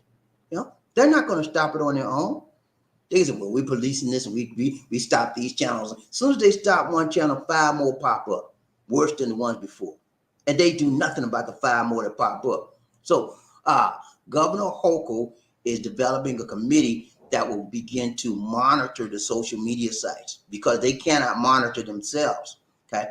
And that will get rid of the white supremacist type national talking, all that kind of stuff, white nationalists, all that kind of stuff. Because that's to be honest with you, President Biden and the FBI said white supremacists and white nationalists are the highest form of terror that we have in this world today, and that is in the problem that we have in the world in the United States today. Is white supremacy and white nationalists. Okay, they're the #1 problem for the United States today as far as terrorism. So the United States, the social media giants, they've got to do better, man. They've got to do better. Let's go, Ron Train. Who we got? Perfect. Hey, he's in. I see you wrap the flag around Adolf's head and flash it. Sorry, Bobby, but he made a racist comment. Yeah, let's get rid of Adolf. You won't see him back on the show again. See, I told you this, people, every time you see African Americans getting together and talking about something that happened to us, other people want to stick it to us. You know, they just don't want us. They just don't want to see us have an intelligent discussion that will bring light to a very, very powerful problem we have in America because they want to keep the problem going. So he's gone. Let's go, Ryan Train. Who we got? Hello, Billy. I had one of the old called ARS with a green blooming. Okay. So you're talking about weapons stuff. He had a code AR Let's go, Ron Trey, BobbieD, DC, One Nation, under Group, One Love. Anthony Liggins. He said the white supremacists are organized. They bought lots of weapons and ammo, and they train regularly. They're preparing for an all-out race war. We must be prepared to defend. I said, okay. You know, I've seen some reports on the air like that they have camps spread out through all the U.S. and they send people to those camps. They pay the people that go to those camps pay to go to there to get training. You know, and so that shows you how dedicated they are to the eradication of a certain race in the United States. It's okay. So what he's talking about, ladies and gentlemen, is real. You know, he's just not saying it's what he's saying. Just to say it, it is real. And if you have any sort of sense, you living in the United States, whether you think you're in a safe area or not, you need to. If you don't want to buy a weapon, that's fine. You know, you don't want to buy a weapon to protect you, but you need to find some way to protect yourself when something go down. Okay, and believe you me, it may just happen in your vicinity. You may not know it when it happened, but you better be ready for it. Let's go around train. Who we got? Hillbilly. He said those nuts are dangerous to all, yeah, even to themselves. Because if you don't agree with them, whether you white, blue, brown, they'll get rid of you too. Let's go around train. BobbieD, DC, One Nation. Who we got? Murphy. Hey, why wasn't he blocked? I blocked it. I blocked him. You cannot block Sir Murphy. She got rid of him, Murphy, so you won't see him no more. She got rid. You can hide his comments. You can hide the comment. She got him on his side. He's gonna be back up. Let's go around train. Who we got? Markel. He said, do not be surprised if there is a future bill that comes out and restricts activities on the social media. Too many bad influences are reaching out to the lonely and mentally unstable. Yeah, man. And you know, perfect example of that. We had an African American. Recently, he was in New York, right? And he shot up a train, right? So, and he had kind of racist ideology as well. You know, so it's not just only white people doing it. Black people doing it too, because they're all getting it from a negative source. That's social media. You know? So these sources penetrate anybody's mind. It don't matter you white, black, blue. They'll penetrate your mind, and you get so much of it, you act on what you get. You know what's in your mind. Let's go round train BobbieD, DC, One Nation, under Group, One Love. Murphy, he said, yeah, exactly, Billy. Got you, man. Round train BobbieD, who we got? Oh, Billy, I just want the world to calm down and get in time. I'm getting tired of living in this much of history. Yeah, the world gonna be the world, but you know what, man? I don't let the world control me. You know what I'm saying? I react to the world because I'm in the world, but I understand whose I am and what's going to happen to me when I leave this world. I know where I'm going. So I take everything into perspective, and I trust the Lord to bring me through the situation that I cannot bring myself through. Let's go round train. Who we got? Terry Fleming. All I know about guns is that when you pull the trigger, you can't bring the bullets back, and you can't bring back life. Nope. So Terry Fleming is a man that he don't want no gun. I understand that. He said, I don't want to see a gun. I don't want to started killing people when he said, I don't want to see a gun. I don't want to be around no gun. I don't want to be around nobody got no gun because I don't want to hurt nobody. He said, I know me. If I had a gun right now, somebody be hurting. And I don't want to do that. I understand, man. But you need a self-defense sometime, you know. Need to defend. But he don't need that. He know how to self-defense with his hands. He said, come on, man, I got you. He got the man got a gun, and the man got a gun, and he got his hand. He said, oh, man said, let's go. Hillbilly, he said they dream about that stuff. They wanted that. Yeah, man. But their thing is this. They want an Armageddon, and their Armageddon is erasing all minority races off the planet Earth or off the United States, his nation. That's their Armageddon, and they want to take everything into white control. Okay, and that's their ideal society. That's a lot of people's ideal society. So what is so ironic, guys, is that when this young man committed this crime, Peyton Gendron, when he got locked up and he went before the judge was an African American. How you like me now? Peyton Gendron. Yeah, the judge was an African American. Ryan Train about release, One Nation. Who we got? Burger Hayes. I should just about everything in the military. Hillbilly automatic vote with semi 20 mm aircraft guns, automatic grenade launchers, automatic shotguns, machine He shots. said everything. He said, I shot just about everything in the military. Hillbilly, automatic with semi 20 millimeter aircraft guns, automatic grenade launchers, automatic. Dang, man. You done shot so much stuff, man. You can write a book on it. He got it. He was Gunny's book of Gunnology. he know the full gamut. Right, everybody, who we got? Mark Hill. He said YouTube is no angel. They only restrict and delete channels the crime has anytime the crime has happened. YouTube puts money first. There are a lot of evil and mentally unstable people on YouTube preaching evil. Yeah, I talked about that in the first part of the show. YouTube is just a social media giant like all the others. They're about the multi. If that channel is generating a lot of revenue, you think they're going to put them down just because they said some nasty stuff? Nah, they might think about it. If a lot of people wouldn't complain about that channel, they might look at them. They might suspend them. And just like this is, they let Trump. Okay, I'm not. Let me be careful. I don't want to say the wrong thing and get all messed up again. But let me put it like this. You're right. And let's move on. I'm sorry, man. I had too much trouble because I can't control my tongue. And then next thing you know, things happen on the channel. Marquez every day. I got you, man. Let's go around to everybody. Who we got? Derek Fleming, if there is a race war, then whose side do you think our government will take? Okay. A very good question, Terry. Yeah. Whose side do you think our government take if there's a race war let's say there's a race war in New York, there may be a race war in Atlanta, there may be a race war in Charlotte. If there's a race war anywhere in the United States of America, whose side would the United States of America government take? The Caucasian or the minority? Whose side? Don't know. It depends on the situation and it depends on the circumstance. That's what it depends on. As we know, there was a terrible, terrible revolt on January 6th, a rebellious assault upon our nation's capital. And as we see, many of the people that assaulted the nation's capital, were Caucasian. And as we see, many of the people got away scot-free. Okay.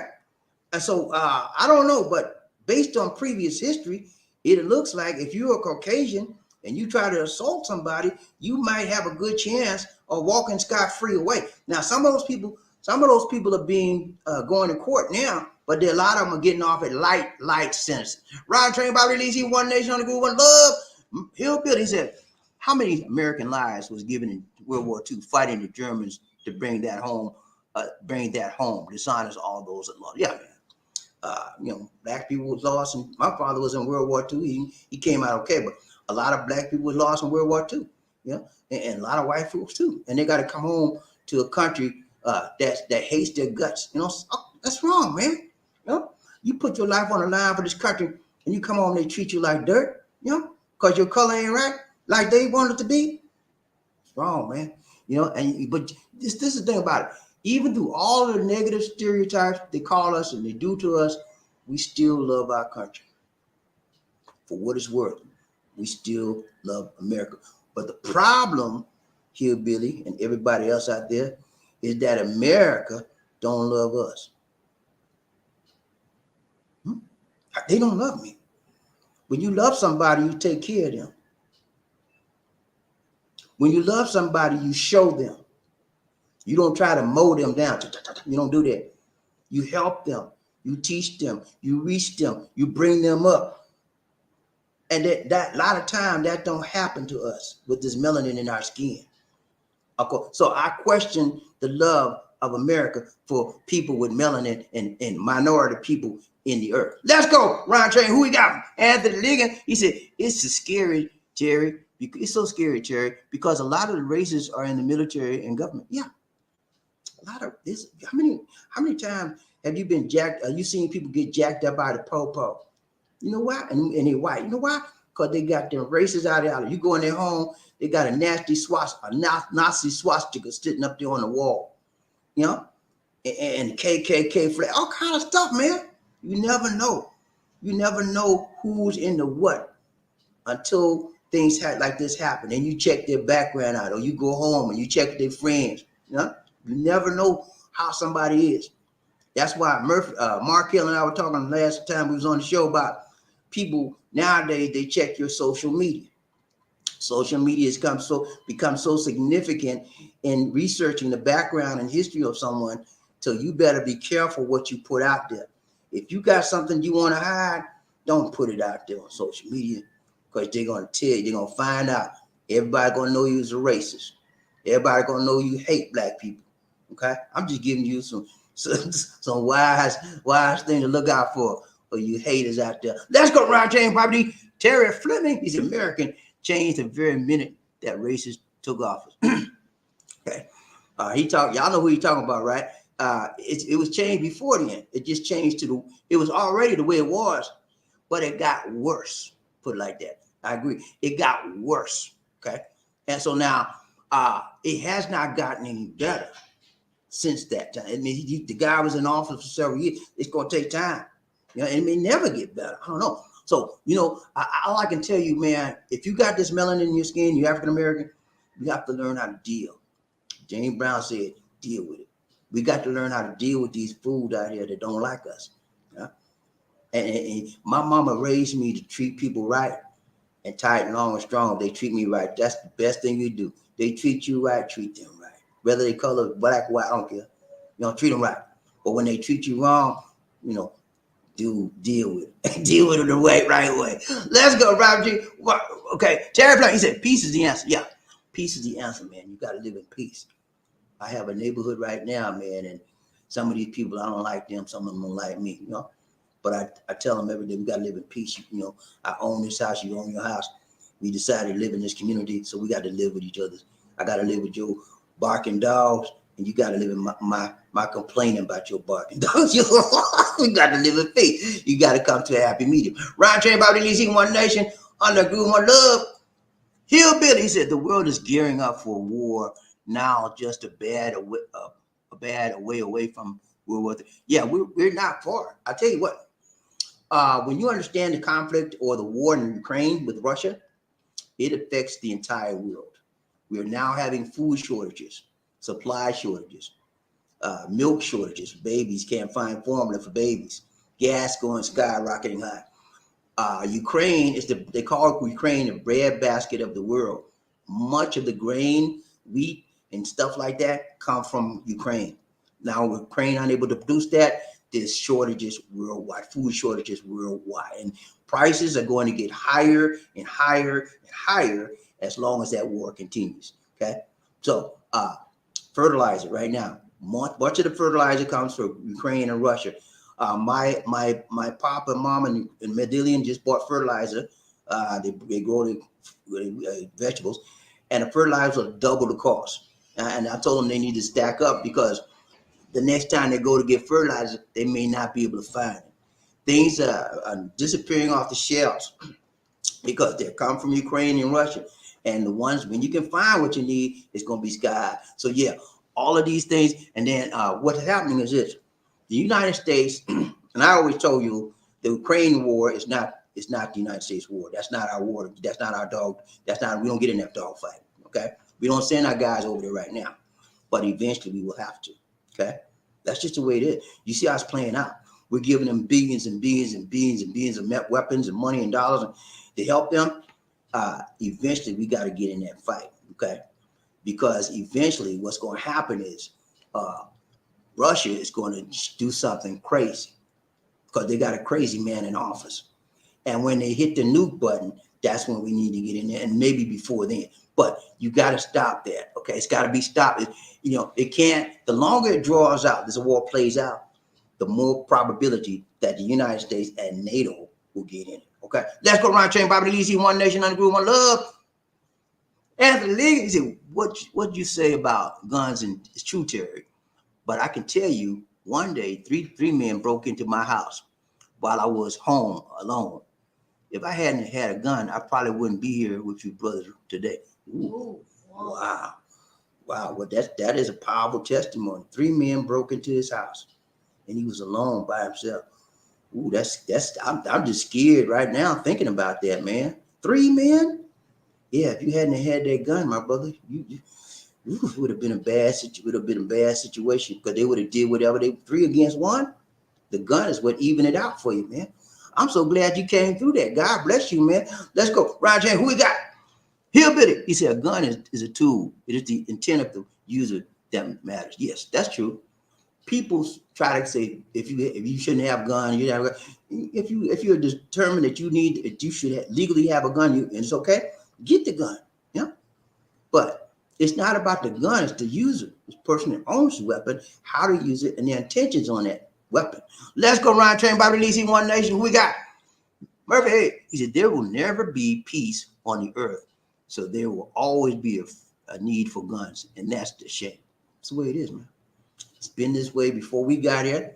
It'll be that way when we leave this place. That's just the way of the world, and it's not getting any better. Okay, it's always been that way, and it will always probably be that way. And I'm not being negative. I'm just being realistic.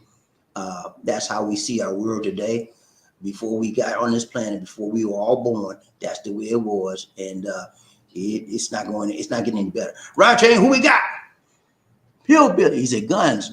No guns. Crazies, they'll find a way to kill. Yeah, they'll find a way to do what they want to do. That's just the way people that are bent in their mind, they go out beyond, they think of things that you never think of because they still have this hot desire to do negativity and to do bad things. Let's go, Ryan Train. Who we got? Murphy Hayes, we all know the answers to that, Terry, judging by history. Judging by history. Let's go. Ryan Train, Bobby Lee, One Nation, Group, One Love. Hillbilly, he said, do nothing in the dark. I would not do in the light. Man, you got to be honest, open. If I say something to you behind your back, I'll say the same thing in front of your face. And some people ain't like that. They want to hide. They ain't, well, I didn't say that. So, and then somebody else said, yes, you did. You just told me that. So let's be open and honest and transparent as much as possible. We all got our own issues that we don't want the world to know. But as far as getting along with people, be open. Let's go around Trade Bobby DC One Nation. Murphy, hey, you see, if the crazies can't find guns, they will use other things as weapons. Yeah, they'll do that, man. You know, sticks, bombs, knife. What they do is, if they can't get you with a gun, they'll use a bomb. They'll put it under your car, or they'll find a way to get to you. Like this train man, I think, did you put a bomb? Anyway, they'll find a way, man. You're right about that. Ryan Train, Bobby Lee, One Nation. We got Hillbilly, yes. Yeah, World News shows us that. Oh, yeah. Ryan Train, Bobby Lee, One Nation. Hillbilly, it's not a gun problem. It's a stick mind problem. Sick mind. I sick mind. Stick mind. Yeah, it's about the mentality of the individual, and it's about your personality, how you want to look at the world, how you want to live in the world, what hatred you have, what biases you have. All of that's what it's about. Guns are just a weapon, it's a tool. That's all it is. It's like money. Money is a tool. And it's the love of money that causes evil. Money itself, in and of itself, is not evil.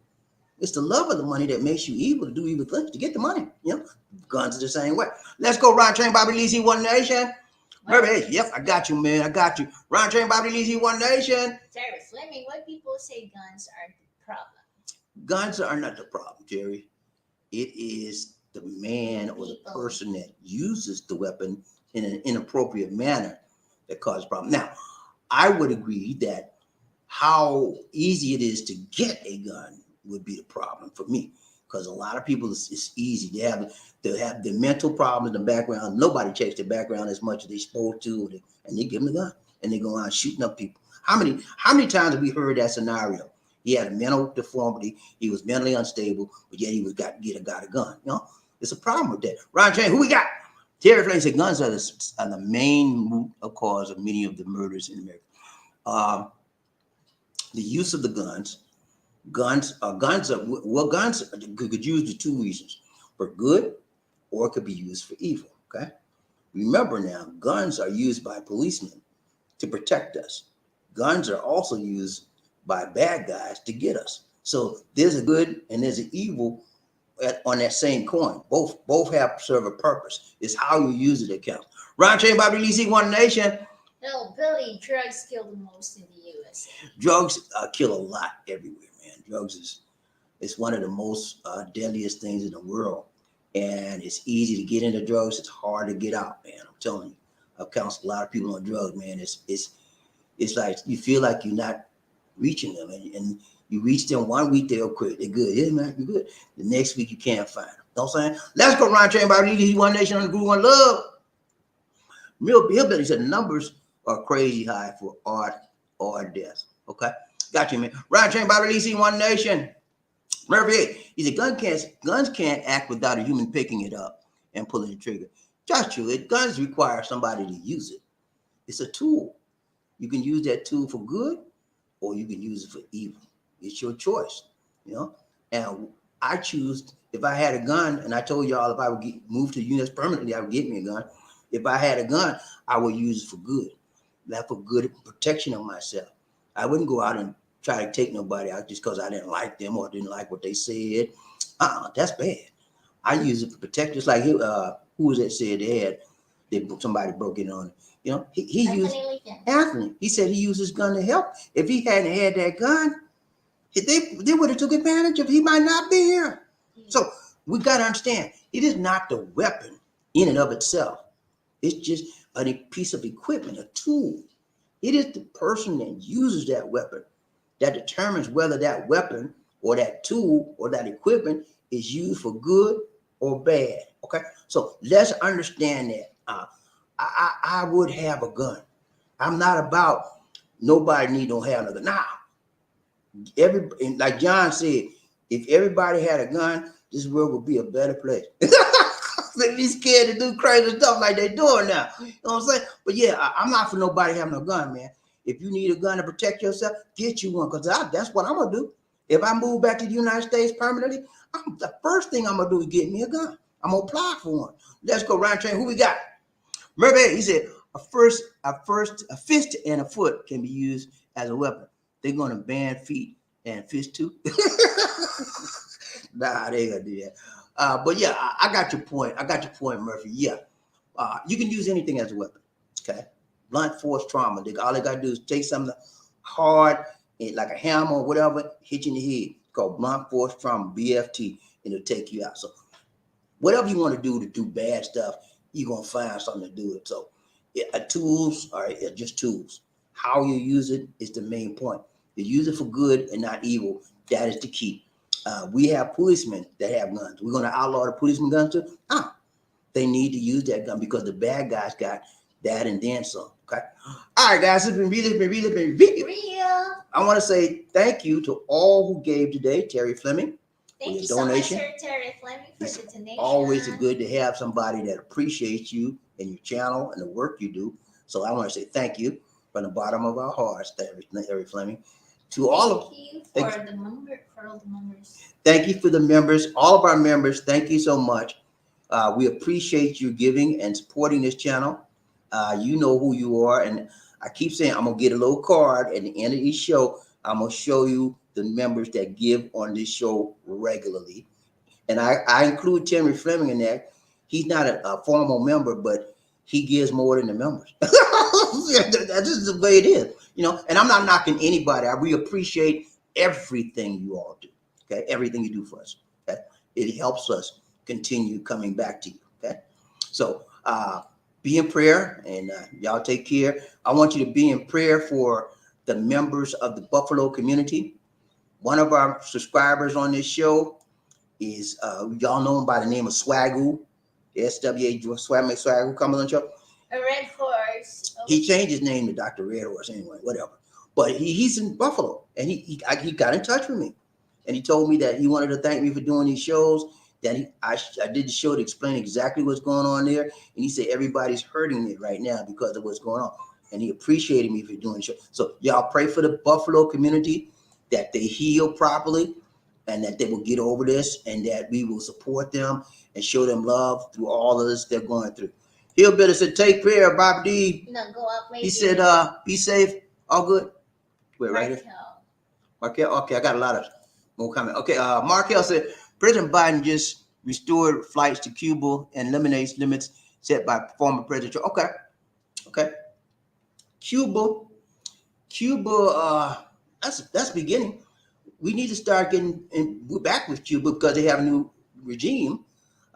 Fidel Castro and his brother got out of there, so that might open up some new doors for us. Let's go around and check about who we got. Hillbilly, he said, we all know good and evil. It's choices we make that. It's choices we make that matter. Yeah, it's the choices that you can do good or you can do bad. You know, I choose to do good, and most of the time unless you do bad to me. I'm coming at you, brother. I'm coming at you. You do something bad to me. You think I'm gonna say turn the other cheek, hit this one too? Nah. You hit me in my head, I'm gonna hit you back. Let's go. Terry Fleming, he said a can of hairspray and a lighter will take care of three burgers. Lord, that's right. They be running out there holding their head. Let's go. Bill Pitt, he said, be safe, all good. Thank you so much, brother. You do the same. Ron James, Murphy Hayes, it will burn his head off. And everything else. Let's go. Murphy Hayes, take care, guys. Yes, sir. Yes, sir. Ron James, who we got? Murphy Hayes. Good show. Thank you so much, guys. Thank you so we appreciate much. You again. Thank you to all of our subscribers for showing up. Yeah, thank you so and much. Thank you to all of our members for showing up and giving up. Thank you for Terry Fleming for making it rain on the train every time he get. And we appreciate all of you. Y'all keep praying for us. And we're trying to grow this channel. We keep going up and down, up and down. But eventually, I'm going to get to the big channel status. And I'm going to remember everybody that was here with me from the beginning. Okay? I don't forget people. Even I didn't forget Arthur and Frederick. They're still in my mind. Even though I don't see them, I pray for them. They still a part of the train. Okay? Arthur and Frederick, if you're listening to this program, give me a shout out, email me so the people want to know you're okay. All right, guys, that's it for now. This is BobbieD and Lisa D saying take care. God bless. And